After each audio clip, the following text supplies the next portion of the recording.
Hello, welcome to another video. I'm just here looking at my notes. There's something really juicy that I wrote down for you guys. But good morning. It is so cold. It's so cold. I can't even film without my hoodie on, like the actual thing on my head. Oh my god, it's so cold. But the topic is very hot, very peppy. So today I'm going to be talking about the types of single, the categories of single, the categories of a single. I don't have a formal way to introduce it, but I'm going to be talking about four types of single people. And in my opinion, which of the four is the best type of single person to be? But first, in the spirit of being very cold, I just thought I'd get this out of the way. For those of you who are getting to know me now, of course, those who know me personally know that I'm a mom. I I am a mom of a 6-year-old daughter. My daughter turned 6 just a few weeks ago, and I'm a single mom. And I want to empathize with single moms before I even begin this topic. I want to, because for me, the father of my child is very present in her life. My daughter knows who her dad is. My daughter has a very good relationship, a very tight relationship with her dad. They see each other a lot. They spend a lot of time together. So I acknowledge and I empathize with a single mom who might not be having the same co-parenting experience that I'm having. I don't want to skip over that. And I just want to give you your flowers right now. If you're watching this and you're in such a position, whether it's by widowhood or by divorce or the relationship with the father of your child just didn't work out, I just want to say that my heart goes out to you. And I just pray for you. I pray that you receive all the support and all the resources that you need to just get through this motherhood journey, because no matter what, even I'm sure for the married women, the married moms, they can tell us that motherhood is not an easy journey. So I'm just sending you so much love, so much prayers. May God see you through. I also acknowledge that there are single dads, you know, again, by widowhood, by divorce, or maybe the relationship with the mother of your child did not work out, and you happen to have partial or full custody of your kid or your kids. I pray for you as well. Thank you for showing up. Thank you for being a good father. Thank you for just stepping in and being a parent.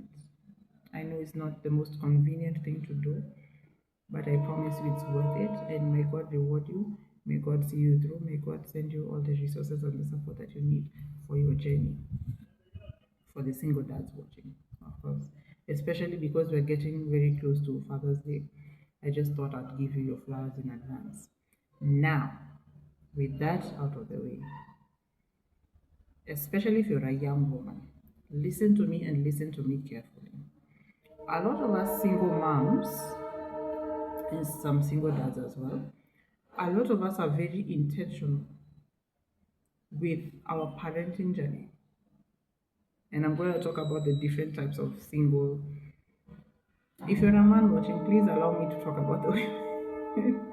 I don't know how qualified I am to speak so much on the male dynamic, but I'm sure you can relate to some of the things that I'm going to say. But please allow me to speak about the women. It's not leaving you guys out. I'm just speaking from my experience as a woman and my area of expertise, which is women. So please. single woman, listen to me.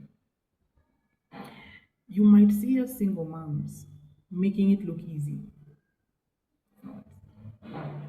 You might see us single moms being so intentional with our parenting. You're seeing us filming videos with our kids. You're seeing us making money, getting that body, getting deals cut, cutting those checks, doing the things that we need to do. Baby, don't try that. Don't you dare think that it is a flex for you to intentionally go and get yourself pregnant outside of marriage. Don't do it. Speaking for myself and so many single moms that I know, we did not become single moms on purpose. We did not wake up and say, when I grow up, I want to be a single mom. Don't you dare. Don't you dare do it. Don't do that. That's a stupid idea. That's a very stupid idea. It is not easy. We make it look easy because we're intentional. We make it look easy because we are grown. We make it look easy because we are responsible. But it does not mean that that should be the ideal that you should be chasing. Don't do it. Don't you dare. If you're watching this, you're a single woman. Don't you dare go and get kids outside of marriage. And I said marriage, I'm not even talking about an engagement. An engagement ring is not enough. I promise you, it's not enough. Get married first. And please don't get married for motherhood alone. Of course, it is natural to desire motherhood within marriage, but don't be in a hurry to get married so that you have kids. Just because you see a lot of us around having kids, we are bonding with them, we thank God. We are growing with them, we thank God for that too. You see us on Mother's Day receiving flowers, we deserve it. We're not even sorry. You know, we do a lot. But I'm saying that to say, don't look at us single moms and think that we ended up here because we wanted to be single moms. For one reason or another, things did not work out with the people that we had kids with. And we are just here taking responsibility because that's what an adult should do. If I was grown enough to decide to do what people do for conception to happen, I should be grown enough to take care of the outcome. So please, I just thought I'd say that. I don't know why I felt in my heart like I really needed to say that before I continue with anything. Please, don't you dare, don't you dare, don't you dare. If you're single right now and you don't have kids, if you already have kids, fine. Please don't get more. Because let me tell you the truth. Can I be honest? Can I be honest? It is not going to be very easy for you. It is one thing to be, maybe you were divorced, you are a divorced woman, maybe, and you had kids from your previous marriage. That will be understandable when you get into the dating scene. If you're genuinely you got a divorce and a man doesn't accept you and your kids, that's a whole different ball game. Leave that boy alone, get you a man, okay? But, and that's why I'm especially talking to the young women watching this video. Please, it is not a flex to have so many baby daddies. It's not. The moment you have one child and you sense that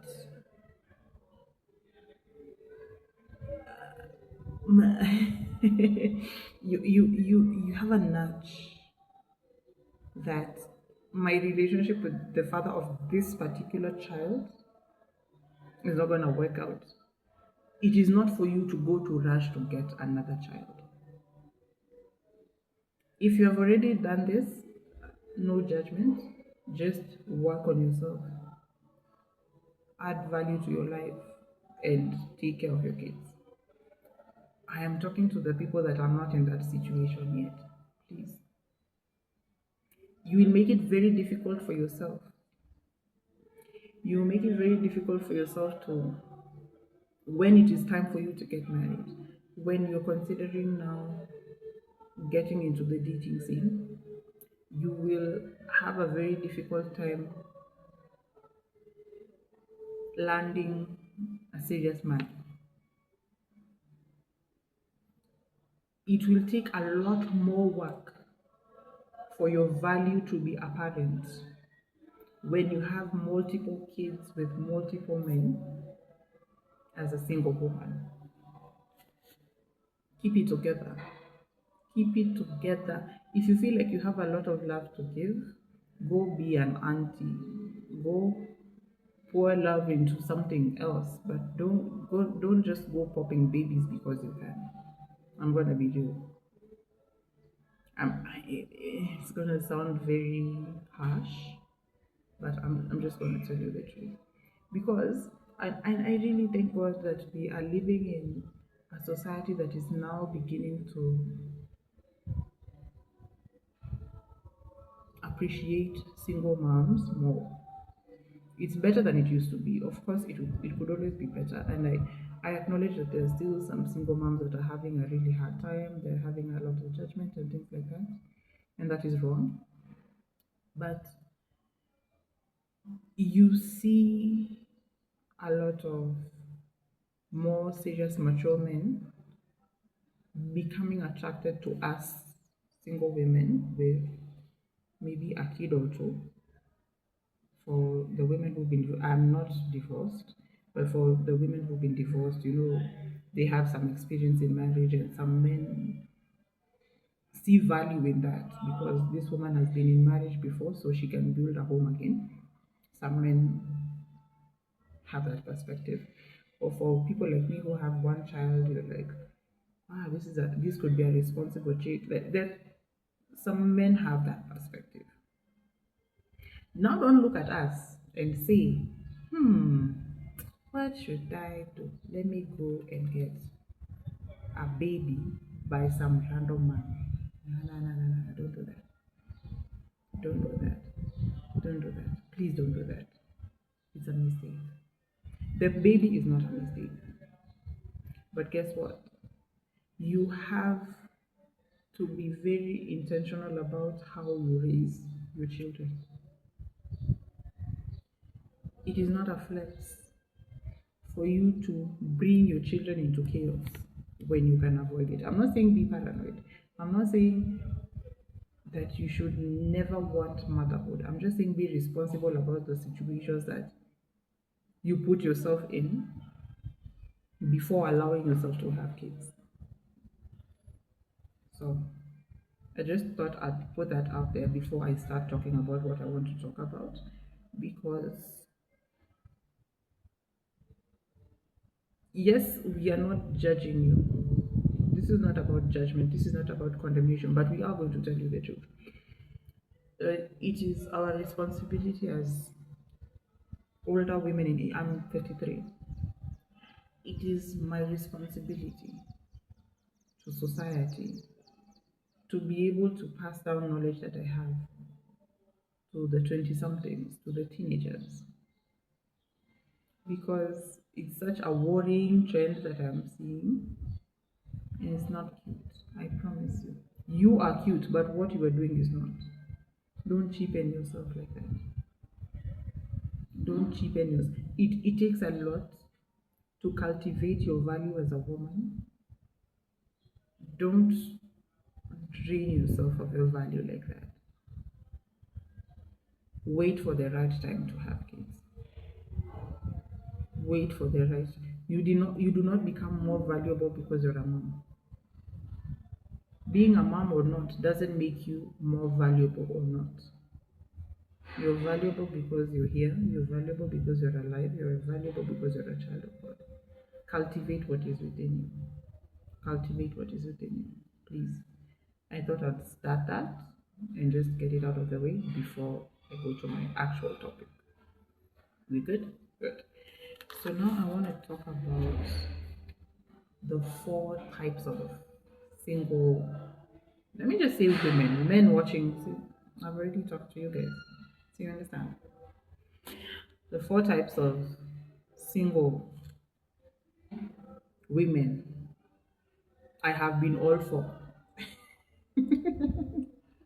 I have been all for.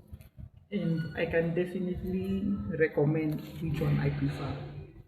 And I have my notebook here.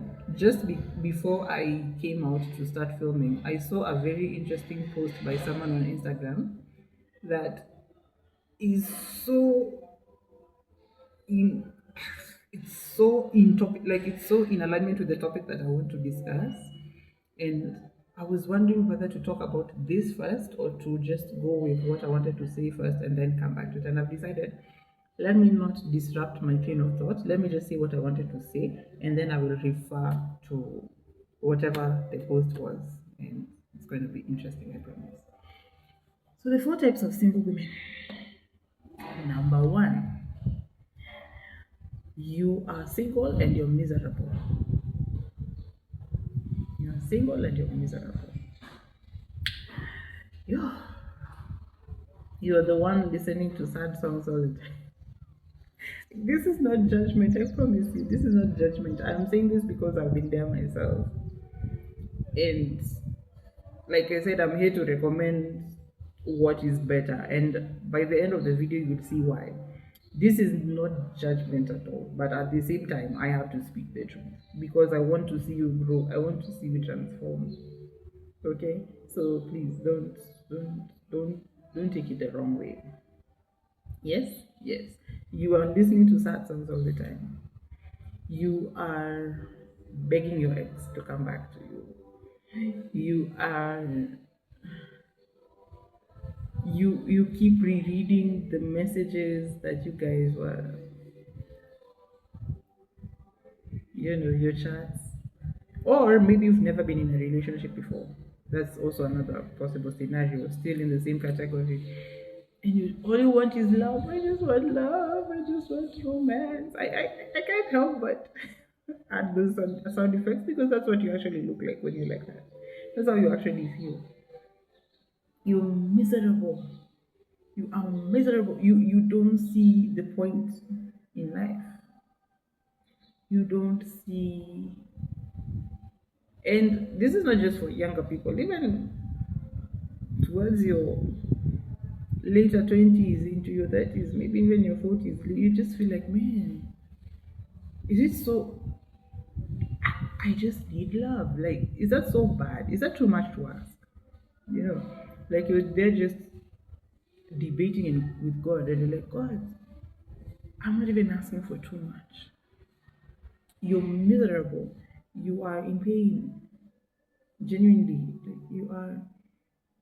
You see yourself as you have so much to offer.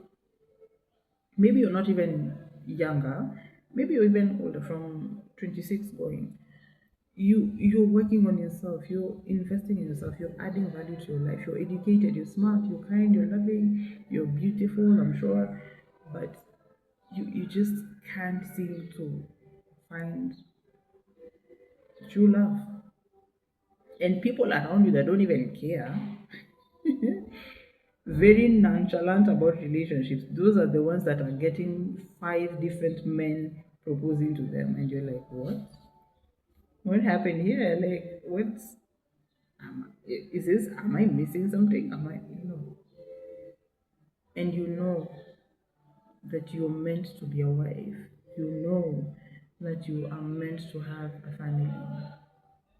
This is even beyond puppy love and, just feeling. This is beyond early 20s, wanting a relationship in the early 20s. This is now you've grown in depth as a woman. You're not a baby anymore, you're not a teenager anymore. You know that you have what it takes to hold space for marriage in your life, to hold space for a family. Even if you're not perfect, you know that you're doing the work. You desire this. And there's nothing wrong with that desire. And you know how the Bible says that hope deferred makes the heart sick? That your heart is just sick. Because God, why can't you just God, why can't you like what? What side of the mountain do I need to face to just God, I'm not even asking for too much. Like you even reduce, you lower down your standards because sometimes you just get into this paranoia state where you think you're asking for too much and then okay, sometimes we do.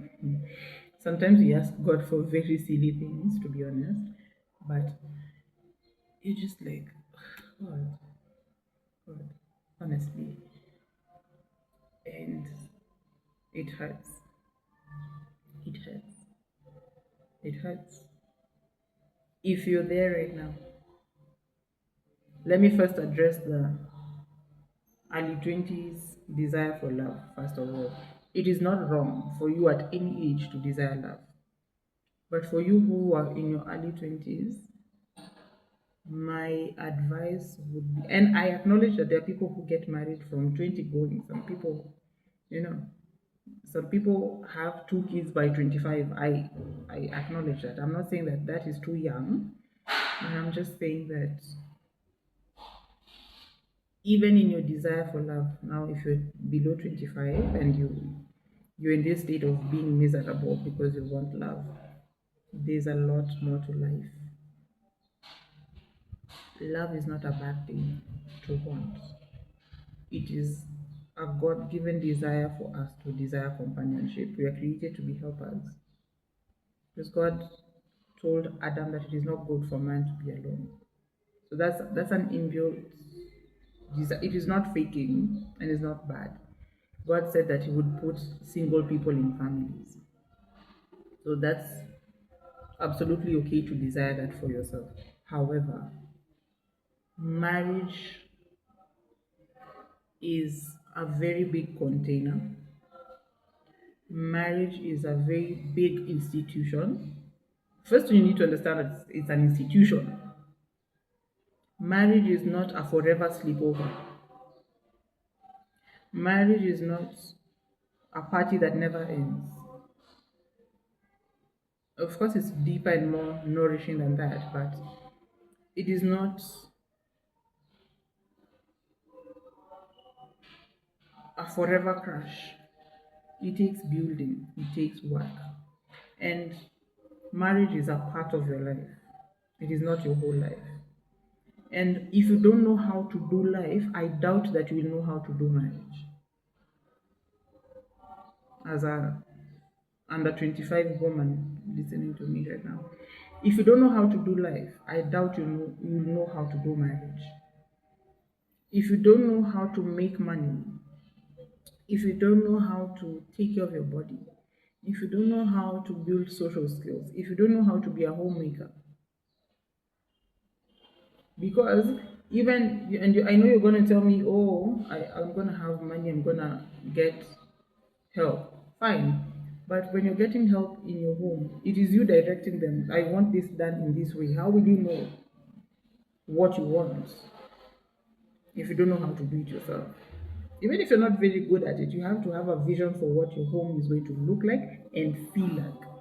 Because it's one thing to have your clothes in order, your dishes done, but can you make your home feel like peace? Are you at peace within yourself? Are you satisfied with who you are as yourself? Are you, who are you even? Who in the world are you actually? Because if you don't know who you are as a person, you are going to be lost as Mrs. So and so. That is going to be your identity. Mrs. So and so is a part of your identity. Mrs. So and so is, this is what I bring to the table.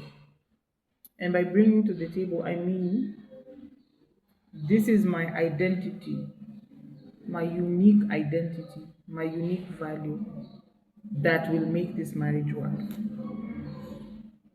You're not coming into marriage as a maid. You're not coming into marriage as a thirsty plant that needs water. You're going to be miserable.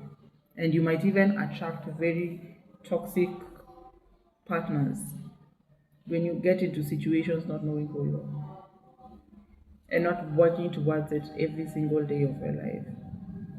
Being single is not a rescue mission. No one is coming to save you from anything. You've probably heard this before. If you are unhappy single, you'll be unhappy married. Marriage is there's certain things in life that are amplifiers. Marriage is an amplifier. Pregnancy is an amplifier. Money is an amplifier. Worship is an amplifier. These are things that just show you who you are, basically. They are mirrors. They don't paint a picture of you that is not you. They reveal you to yourself. The beautiful parts of you and the ugly parts of you. Motherhood is a mirror. I don't know if fatherhood feels the same, but motherhood definitely for me, it's been such a mirror. If you don't know how to do life, you have no business getting married. I'm sorry. Actually, I'm not sorry. I don't even know what I'm apologizing for. You have no business even thinking about marriage right now. Keep your crushes to yourself. Channel your feelings elsewhere. 25 plus.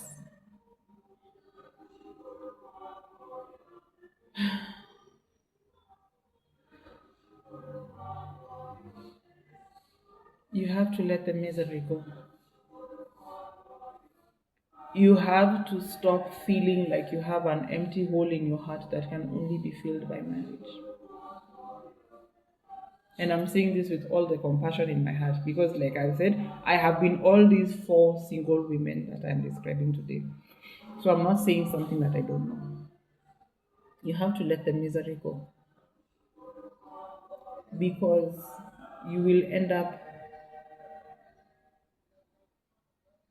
putting your husband on a pedestal that he does not deserve. And by not deserve, I mean you're going to give him the place of God in your life. It is the joy of the Lord that is your strength. It is not the joy of your husband.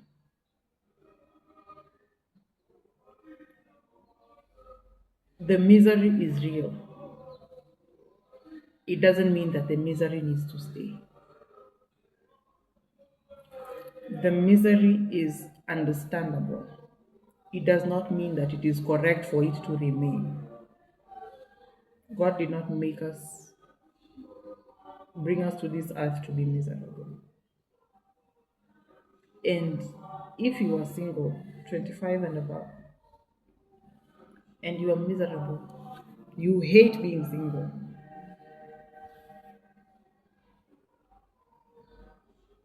there might be idolatry issues because you might have been so obsessed with a genuine desire to get married. Being married is a holy desire, or rather, desiring marriage is a holy desire. But being too consumed by it makes it an idol.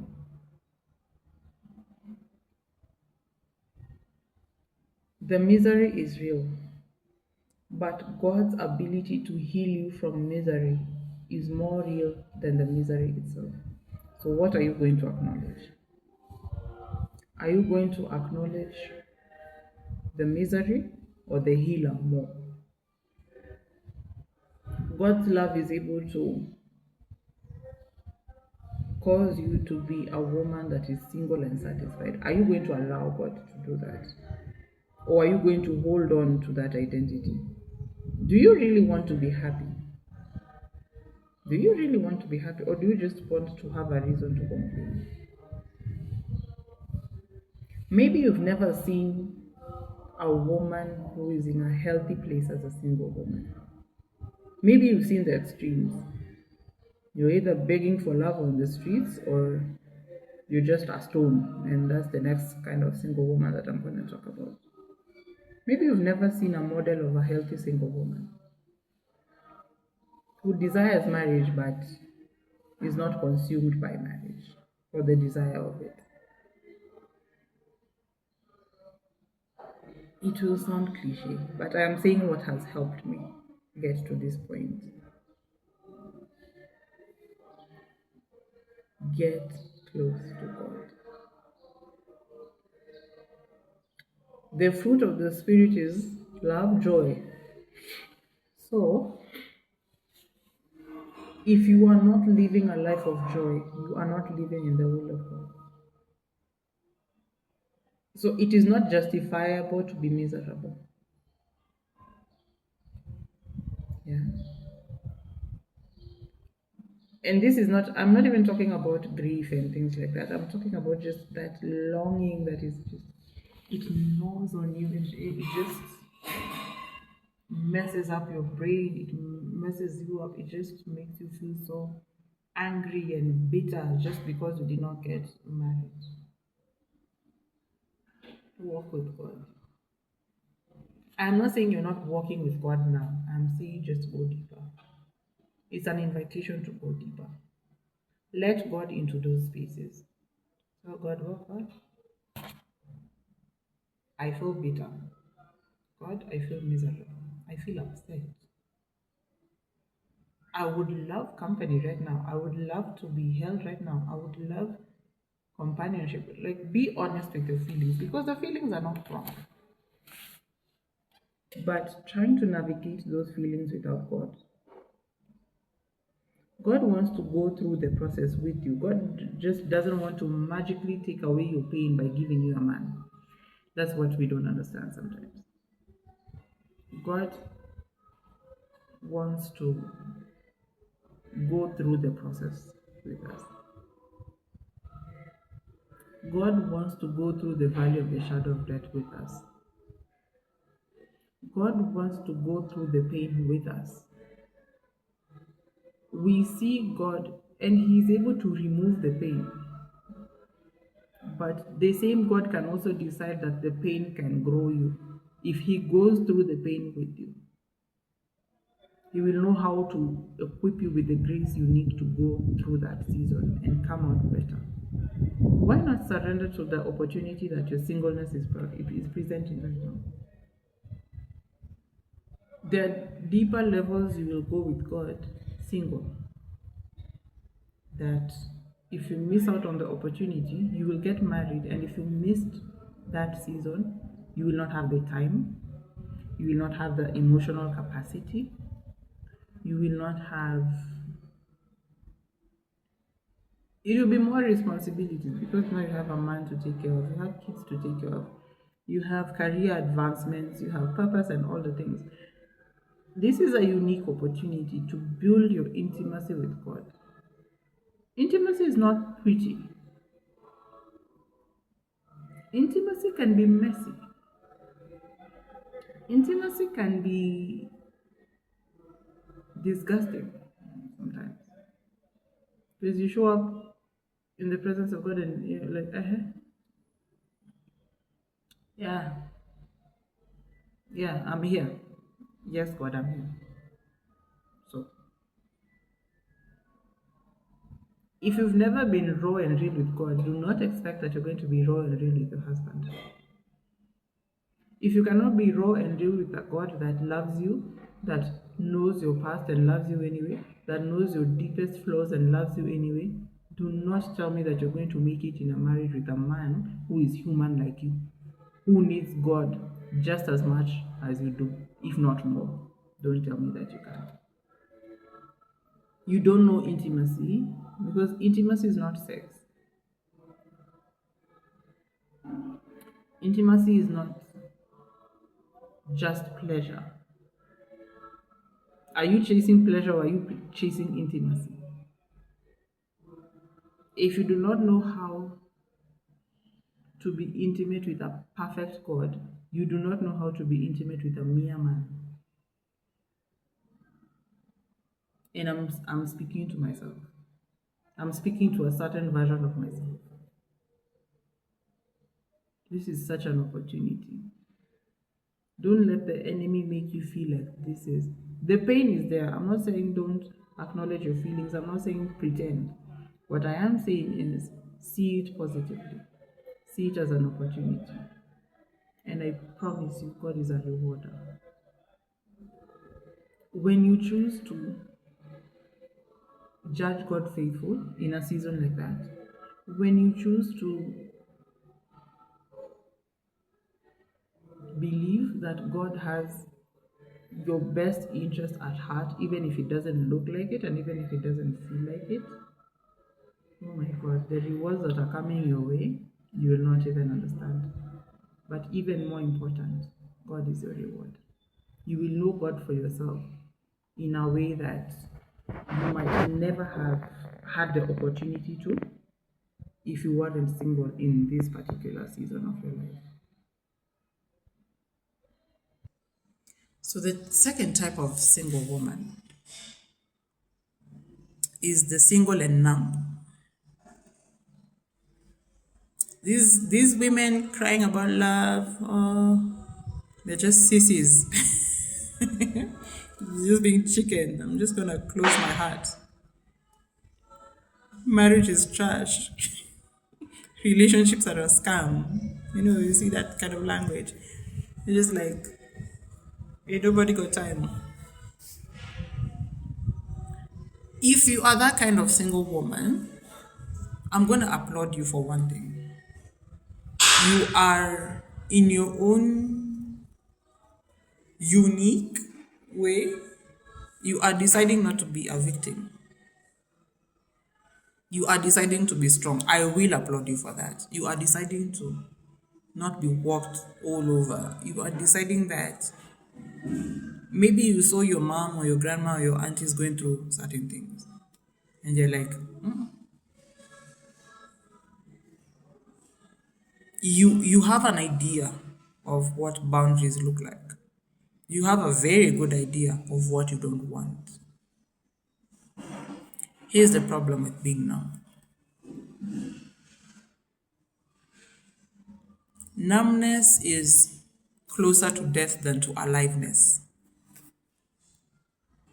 And if you're a person that cares about what God thinks about things, God told you to choose life. I am not saying now magically choose marriage. I am saying numbness is not serving you. Because you think that you're being, there is no way you can tell me that you are numb towards relationships and you are not numb towards God. That cannot work. You cannot tell me that you have the freest, most robust, deep intimacy with God and you're numb. If you're numb in one area, you're numb. Is that one heart? You don't have one heart for a relationship, then one heart that you'll commit to your career. There's one heart that you'll devote to your spirituality. There's one. No, it's the same. Out of the heart flows the issues of life. This one heart is all you have. You are possibly blocking God out of your life. You are possibly blocking yourself out of your own life. You are empty. You're an empty shell of a woman. Just because you don't want to be hurt,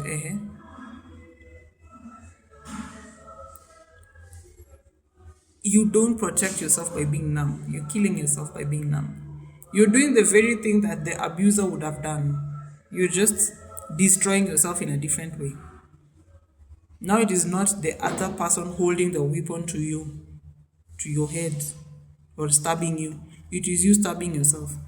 How bad is that? Now you're your own abuser. It's like you told those abusive, toxic men, like, no, don't mind.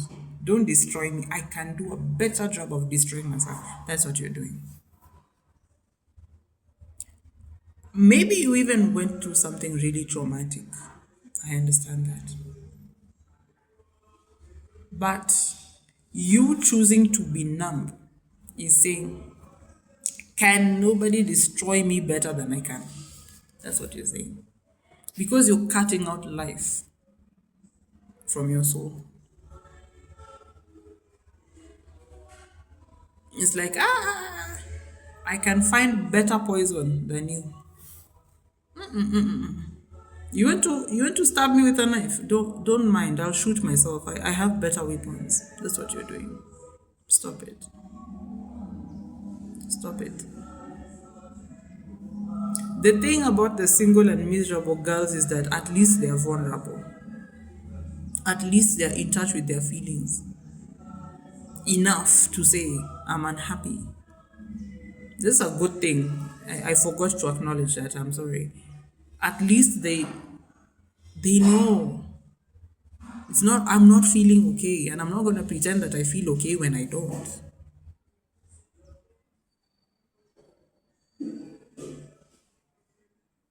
Let God protect you by His divine intervention. And let God give you the wisdom that it takes to protect yourself. How? Discernment. How? Wisdom. How? People skills. How? Knowing where to go and where not to go, who to interact with and who not. That's protection. That's real protection. True safety is being able to be in a place where you can freely open your heart. You're not truly safe if your heart is not open. You could be in a very physically safe place, a very cozy neighborhood, very supportive family, very loving friends, but if you're not safe within yourself, you're going to mess it up. It's going to be a gutter for you. Absolute gutter for you. Because true security comes from God. And God helps you to find that security within yourself first. Yes, it is responsible to take certain measures, such as being financially good, such as knowing who to interact with and who not to interact with, such things. There's common sense, there's responsibility, that's being an adult. But there's a peace that can only come from an open heart. Just like I was talking to the single and miserable girls, it's that openness to be like, God, I don't want to ever be mistreated. I don't want to, that's still intimacy. I don't want to ever be mistreated. I don't want to ever be taken for granted. God, show me how. Keep me safe, oh God. Don't be surprised when God starts peeling off layers from your heart. When God starts asking you to tear down walls. Because you are either trusting in God and in His ability to protect you with His love, or you're trusting more in yourself. And now you're making yourself God. And I can assure you, you cannot protect yourself better than God can. Or if it is in your place, if it's something that you need to do for yourself, God will teach you how. But your walls can't protect you better than God can, I promise you. So I'm glad you have boundaries. I'm glad you know what you don't want, but you're missing out on life by being numb. So that's the second category, the single and numb. The third, this is, I have so much compassion for this group because this is where I stayed the longest. The numb bit, I was numb for a very short time. I, but in the single and miserable, I was there for a bit. But here, where I'm going now, I've been here for a very long time.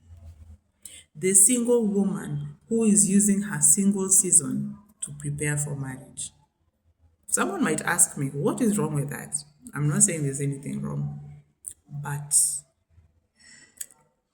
I don't know about you, but I have been in a very long season of spending my single season as a transition to another season. I have not seen it as a unique season on its own. It's like how we used to be told. I don't know if maybe it's just me, I don't know. My high school teachers used to tell us that teenagehood is the season that you prepare for adulthood. In my opinion, what is wrong with that is you don't appreciate the gift that is in that season as an individual season. Is this something you pass over? Yet, let me use teenagehood as an example. Being a teenager is such a beautiful phase because you get to in touch with your inner rebellion. And when I say rebellion, I mean finding your edge, finding your uniqueness, finding your style. This is when you start exploring your style. This is when you start knowing this is me and this is not me. This is cool to me, this is not cool to me. And if you misuse your teenagehood, you will have a very difficult time finding yourself as an adult. But when you use your teenage, if I were to go back to become a teenager right now, what I would focus on is really the work that I've done to discover myself. Who am I not? What are my values? That is what I should have been doing when I was a teenager. But what was I doing? Chasing grades, doing my best not to get pregnant. Yeah, I want to be good. And for some of y'all, you were determined to be bad. So it depends on whatever your experience was. I don't know.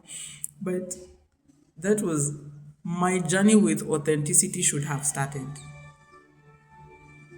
Even in childhood, but let's just say when I had freedom of to decide for myself, that is when I should have started exploring my authenticity more. I think it would have saved me more time coming into my early 20s, but it's okay. Grace of God is sufficient. We're here today. Same thing with the single season, preparing for it is important. It is important, very important to prepare for marriage. I said earlier, marriage is an institution. So it's not just something you walk in, like you're going to visit your sister's house. No. It's something that needs maximum preparation, of course. Of course. But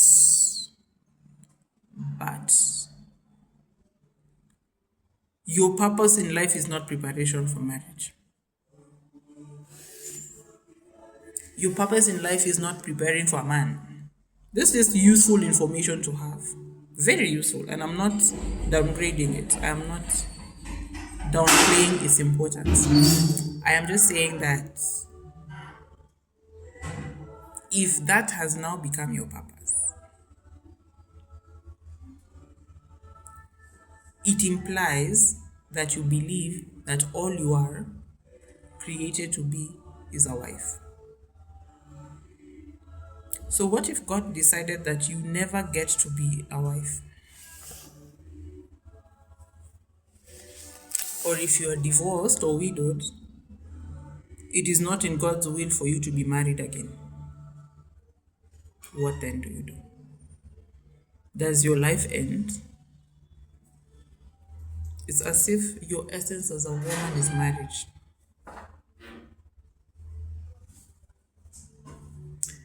I believe being a wife is a ministry. I believe it requires a certain type of skill. it requires a leveling up of your people skills, a leveling up of your spiritual maturity and your discernment and all the things. Absolutely.